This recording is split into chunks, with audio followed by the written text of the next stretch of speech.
Today is November 24th. God is king over all the earth. So we see this actually in part of what happens next in Jesus' crucifixion. Let's read that story from John 19. We're going to read 15 verses there. Then Pilate took Jesus and had him flogged. The soldiers wove a crown of thorns, put it on his head. They dressed him in a purple robe. They kept coming up to him saying, "Hail, King of the Jews," and striking him on the face. Pilate went out again and said to them, "Look, I'm bringing him out to you to let you know that I find no case against him." So Jesus came out wearing the crown of thorns and the purple robe. Pilate said to them, "Behold the man."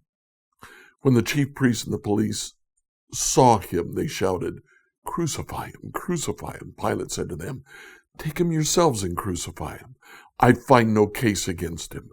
The Jews answered him, "We have a law. According to that law, he ought to die because he has claimed to be the Son of God." Now when Pilate heard this, he was more afraid than ever. He entered his headquarters again and asked Jesus, "Where are you from?" Jesus gave him no answer. Pilate said to him, "Do you refuse to speak to me? Do you not know that I have power to release you and power to crucify you?" Jesus answered him, "You'd have no power over me unless it had been given you from above. Therefore the one who handed me over to you is guilty of a greater sin." From then on, Pilate tried to release him, but the Jews cried out, "If you release this man, you are no friend of Caesar. Everyone who claims to be a king sets himself against Caesar." When Pilate heard these words, he brought Jesus outside, sat on the judge's bench at a place called the Stone Pavement, or in Hebrew, Gabbatha. Now it was the day of preparation for the Passover. It was about noon. He said to the Jews, "Here's your king." They cried out, away with him, crucify him." Pilate asked them, "Shall I crucify your king?" The chief priest answered, "We have no king but Caesar." And he handed him over to them to be crucified. Incredible story here, incredibly sad because of what takes place. Pilate is trying to release Jesus. He has found him innocent. But he also realizes that the Jewish leaders want him killed, so he can't just turn him away. So he flogs him, and then he mocks him. They fashion a crown for him, but a crown of thorns, put it on his head.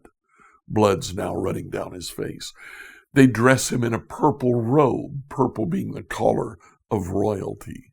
He brings him out to the crowd, and he represents him to the crowd. Here's the man.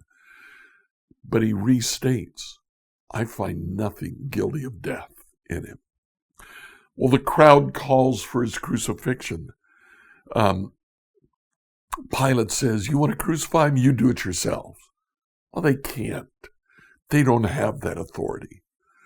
The crowd says, "Okay, our law has him crucified because he claims to be divine." Now, John says now Pilate was really worried. Do you know why he was really worried now? Because the Romans did believe that gods would come to earth and walk among men. And now the accusation is that Jesus is one of the gods.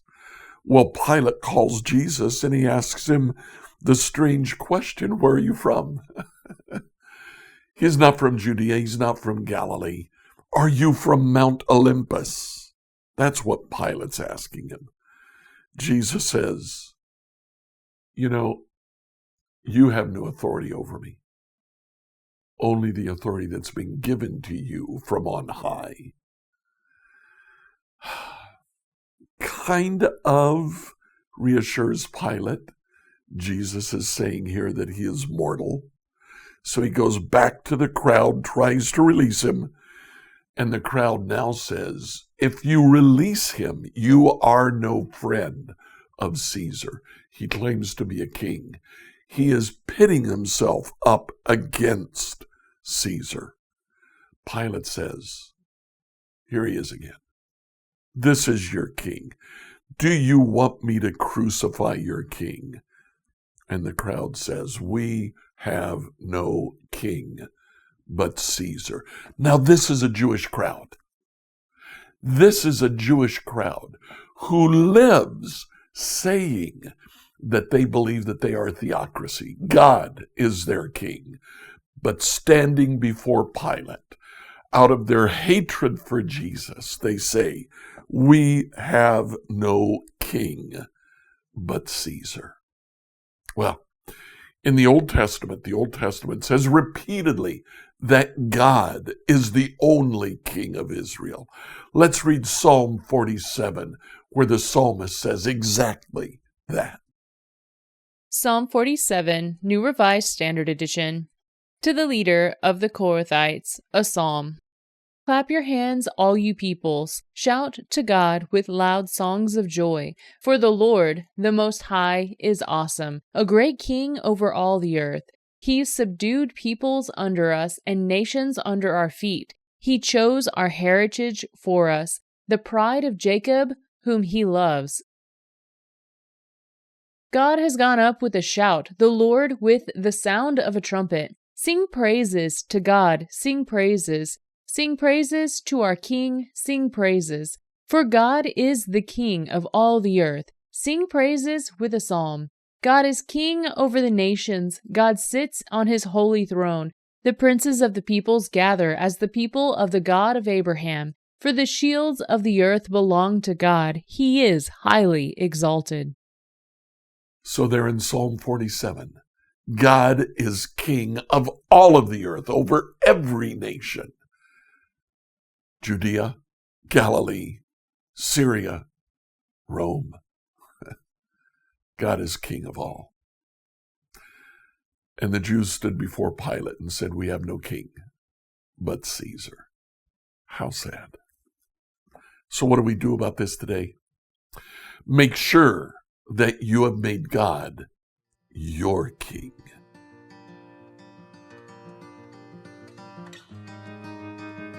Scripture reading from the New Revised Standard Version by Emily Herrera. If you like what you heard today, follow us.